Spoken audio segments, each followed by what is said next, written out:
આ છે પીએસઆઈ સત્યદીપ ચુડાસમા અને પીએસઆઈ તરીકેની ઓળખ આ સાહેબે પોતે જ પોતાને આપી છે।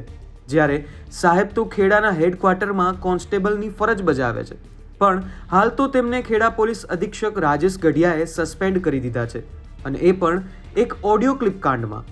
વાત જાણે એમ છે કે સાહેબે પોતે પીએસઆઈ છે તેમ ઓળખ આપીને અમેરિકામાં રહેતા એક વ્યક્તિ સાથે ગેરકાયદેસર નાણાકીય વ્યવહારની વાત કરી અને પૈસા માંગ્યા, જેમાં અધિકારીની સંમતિ પણ છે તેવું પણ કહ્યું। હવે આ ઓડિયો ક્લિપ નડિયાદ પશ્ચિમના પીઆઈ કે.એ. ચૌધરી પાસે આવતા તેમણે આ ઓડિયો ક્લિપની ખરાઈ કરાવી। તેમાં કોન્સ્ટેબલ સત્યદીપ ચુડાસમાનો અવાજ ઓળખાઈ આવતા ખેડા પોલીસ અધિક્ષક રાજેશ ગઢિયાએ તેમને સસ્પેન્ડ કરી દીધા છે। કોન્સ્ટેબલ સત્યદીપ ચુડાસમા આ પહેલા નડિયાદ પશ્ચિમ પોલીસ સ્ટેશનમાં પણ કોન્સ્ટેબલ તરીકેની જ ફરજ બજાવી ચૂક્યા છે।